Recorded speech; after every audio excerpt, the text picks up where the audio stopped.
ہم چلتے چلتے اس دروازے کے قریب آ گئے جہاں سے حشر کا راستہ تھا۔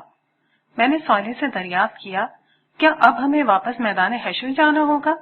اس نے حیرت سے پوچھا، کیوں، کیا وہاں جانے کا شوق ختم ہو گیا؟ میں نے کہا، نہیں، ایسی بات نہیں، میں سوچ رہا تھا کہ یہاں آ گیا ہوں تو اپنے گھر والوں سے مل لوں۔ جب ہم شروع میں یہاں آئے تھے تو تم مجھے براہ راست اوپر لے گئے تھے، اب تو میرے گھر والے امت محمدیہ کے کیمپ میں پہنچ چکے ہوں گے۔ صالح نے میری بات پر ہنستے ہوئے تبصرہ کیا، تم انسان اپنے جذبوں کو تہذیب کے لفافے میں ڈال کر دوسروں تک منتقل کرنے کے عادی ہوتے ہو، کھل کر کیوں نہیں کہتے کہ اپنی گھر والی کے پاس جانا چاہتے ہو؟ یہ بار بار گھر والوں کے الفاظ کیوں بول رہے ہو؟ پھر وہ مسکرا کر بولا، شرماؤ نہیں یار، ہم وہیں چلتے ہیں، یہ خادم تمہاری ہر خواہش پورے کرنے پر مامور ہے۔ ہم جس دنیا میں تھے وہاں راستے، وقت اور مقامات سب کے معنی اور مفہوم بدل چکے تھے، اس لیے صالح کا جملہ ختم ہونے کے ساتھ ہی ہم اسی پہاڑ کے قریب پہنچ گئے جس کے ارد گرد تمام نبیوں اور ان کی امتوں کے کیمپ لگے ہوئے تھے۔ صالح نے کہا، شاید میں نے تمہیں پہلی دفعہ یہاں آتے وقت یہ بتایا تھا کہ اس پہاڑ کا نام اعراف ہے، اسی کی بلندی پر تم گئے تھے، اور یہ دیکھو امت محمدیہ کا کیمپ قریب آ گیا ہے۔ ہم پہاڑ کے جس حصے میں تھے وہاں اس کا دامن بہت دراز تھا، اس لیے وہاں بہت گنجائش تھی، مگر وہ پورا مقام اس وقت ان گنت لوگوں سے بھرا ہوا تھا۔ پہاڑ کے ارد گرد اس قدر رش شاید کسی اور جگہ نہیں تھا۔ میں نے صالح سے مخاطب ہو کر کہا، لگتا ہے سارے مسلمان یہاں آ گئے ہیں۔ اس نے کہا، نہیں، بہت کم آئے ہیں، امت محمدیہ کی تعداد بہت زیادہ تھی، اس لیے اس کے مقربین اور صالحین کی تعداد بھی بہت زیادہ ہے، وگرنہ بیشتر مسلمان تو ابھی میدان حشر میں ہی پریشان گھوم رہے ہیں۔ میں نے کہا، تو میرے زمانے کے مسلمان بھی یہاں ہوں گے؟ اس نے کہا، بدقسمتی سے تمہارے معاصرین میں سے بہت کم لوگ یہاں ہیں، رسول اللہ صلی اللہ علیہ وآلہ وسلم کی امت کے ابتدائی حصے کے لوگوں کی بہت بڑی تعداد یہاں موجود ہے، آخری زمانے کے البتہ کم ہی لوگ یہاں آ سکے ہیں۔ تمہارے زمانے میں تو زیادہ تر مسلمان دنیا پرست تھے یا فرقہ پرست، یہ دونوں طرح کے لوگ فی الوقت میدان حشر کی سیر کر رہے ہیں، اس لیے تمہارے جاننے والے یہاں کم ہوں گے، جو ہوں گے ان سے تم جنت میں داخلے کے بعد دربار میں مل لینا، یہاں تو ہم صرف تمہارے گھر والوں سے ملا کر تمہاری آنکھیں ٹھنڈی کریں گے اور فوراً واپس لوٹیں گے، خبر نہیں کس وقت حساب کتاب شروع ہو جائے۔ صالح کی گفتگو میں جو چیز ناقابل فہم تھی میں نے اس کے بارے میں دریافت کیا۔ یہ دربار کیا ہے؟ اس نے مجھے بتایا، حساب کتاب کے بعد جب تمام اہل جنت میں داخل ہو جائیں گے تو ان کی اللہ تعالیٰ کے ساتھ ایک نشست ہوگی، اس کا نام دربار ہے۔ اس نشست میں تمام اہل جنت کو ان کے مناصب اور مقامات رسمی طور پر تفویض کیے جائیں گے۔ یہ لوگوں کی ان کے رب کے ساتھ ملاقات بھی ہوگی اور مقربین کی عزت افزائی کا موقع بھی ہوگا۔ میں اس سے مزید کچھ اور دریافت کرنا چاہتا تھا، مگر گفتگو کرتے ہوئے ہم کیمپ کے کافی نزدیک پہنچ چکے تھے۔ یہ خیموں پر مشتمل ایک وسیع و عریض بستی تھی۔ اس بستی میں لوگوں کے کیمپ مختلف زمانوں کے اعتبار سے تقسیم تھے۔ بعض خیموں کے باہر کھڑے ان کے مالکان آپس میں گفتگو کر رہے تھے۔ یہی مجھے اپنے بہت سے ساتھی اور رفقا نظر آئے جنہوں نے دین کی دعوت میں میرا بھرپور ساتھ دیا تھا۔ ان کو دیکھ کر مجھے اتنی خوشی ہوئی کہ بیان سے باہر ہے۔ یہ وہ لوگ تھے جنہوں نے اپنی جوانیاں، اپنے کریئر، اپنے خاندان اور اپنی خواہشات کو کبھی سر پر سوار نہیں ہونے دیا تھا۔ ان سب کو ایک حد تک رکھ کر اپنا باقی وقت، صلاحیت، پیسہ اور جذبہ خدا کے دین کے لیے وقف کر دیا تھا۔ اسی کا بدلہ تھا کہ آج یہ لوگ اس ابدی کامیابی کو سب سے پہلے حاصل کرنے میں کامیاب ہو گئے جس کا وعدہ دنیا میں ان سے کیا گیا تھا۔ یہی ہمیں امت مسلمہ کی تاریخ کی بہت سی معروف ہستیاں نظر آئیں۔ ہم جہاں سے گزرتے لوگوں کو سلام کرتے جاتے، ہر شخص نے ہمیں اپنے خیمے میں آ کر بیٹھنے اور کچھ کھانے پینے کی دعوت دی، جسے صالح شکریہ کے ساتھ رد کرتا چلا گیا۔ البتہ میں نے ہر شخص سے بعد میں ملنے کا وعدہ کیا۔ راستے میں صالح کہنے لگا، ان میں سے ہر شخص اس قابل ہے کہ اس کے ساتھ بیٹھا جائے۔ تم اچھا کر رہے ہو کہ ان سے ابھی ملاقات طے کر رہے ہو، ان میں سے بہت سے لوگوں سے بعد میں وقت لینا بھی آسان نہیں ہوگا۔ یہ کہہ کر وہ ایک لمحے کے لیے رکا اور محبت آمیز نظروں سے میری طرف دیکھ کر بولا، وقت لینا تو تم سے بھی آسان نہیں ہوگا عبداللہ، تمہیں ابھی پوری طرح اندازہ نہیں، اس نئی دنیا میں تم خود ایک بہت بڑی حیثیت کے مالک ہوگے، بلکہ حقیقت یہ ہے کہ تم پروردگار عالم کے معیار پر ہمیشہ سے ایک بہت بڑی حیثیت کے آدمی تھے۔ یہ کہتے ہوئے صالح رکا اور مجھے گلے لگا لیا، پھر آہستگی سے وہ میرے کان میں بولا، عبداللہ تمہارے ساتھ رہنا میرے لیے بڑے اعزاز کی بات ہے۔ میں نے اپنی نگاہیں آسمان کی طرف بلند کی اور دھیرے سے جواب دیا، اعزاز کی بات تو خدا کی بندگی کرنا ہے، اس کے بندوں کو بندگی کی دعوت دینا ہے۔ یہ میرا اعزاز ہے کہ خدا نے ریت کے ایک بے وقت ذرے کو اس خدمت کا موقع دیا۔ یہ کہتے ہوئے احسان مندی کے جذبات سے میری آنکھوں سے آنسو بہنے لگے۔ صالح بولا، ہاں یہی بات ٹھیک ہے، خدا ہی ہے جو ذرہ ریت کو طلوع آفتاب دیتا ہے۔ تم سورج کی طرح اگر چمکے تو یہ اللہ کی عنایت تھی، مگر یہ عنایت خدا پرستوں پر ہوتی ہے، سرکشوں، مفسدوں اور غافلوں پر نہیں۔ ہم ایک دفعہ پھر چلنے لگے اور چلتے چلتے ہم ایک بہت خوبصورت اور نفیس خیمے کے پاس پہنچ گئے۔ میرے دل کی دھڑکن کچھ تیز ہو گئی۔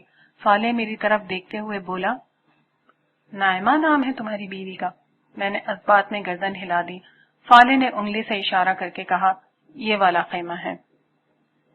میں نے دھڑکتے دل کے ساتھ پوچھا، کیا اسے معلوم ہے کہ میں یہاں آ رہا ہوں؟ صالح نے جواب دیا، نہیں۔ پھر ہاتھ سے اشارہ کر کے کہا، یہ ہے تمہاری منزل۔ میں ہولے ہولے چلتا ہوا خیمے کے قریب پہنچا اور سلام کر کے اندر داخل ہونے کی اجازت چاہی۔ اندر سے ایک آواز آئی جسے سنتے ہی میرے دل کی دھڑکن تیز تر ہو گئی۔ آپ کون ہیں؟ میں نے کہا، عبداللہ۔ میری زبان سے عبداللہ کا نام نکلتے ہی پردہ اٹھا اور ساری دنیا میں اندھیرا چھا گیا۔ اگر روشنی تھی تو وہ صرف اسی ایک چہرے میں جو میرے سامنے تھا۔ وقت، زمانہ، صدیاں اور لمحے سب اپنی جگہ ٹھہر گئے۔ میں خاموش کھڑا ٹکٹکی باندھ کر اسے دیکھتا رہا۔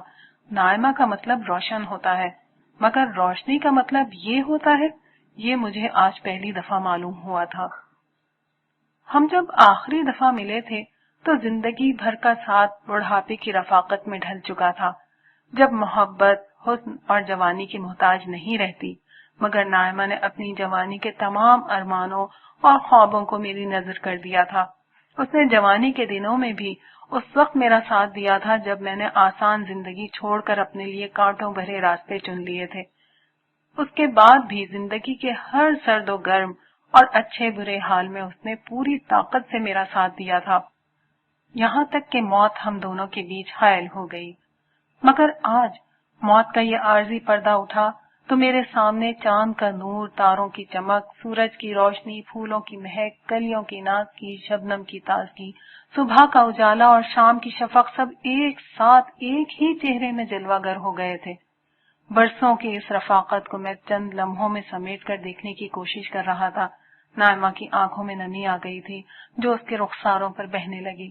میں نے ہاتھ بڑھا کر اس کے رخساروں سے نمی پوچھی اور اس کے ہاتھوں کو اپنے ہاتھوں میں لے کر کہا، میں نے کہا تھا نا، تھوڑا سا انتظار، تھوڑا سا صبر، یہ جنگ ہم ہی جیتیں گے۔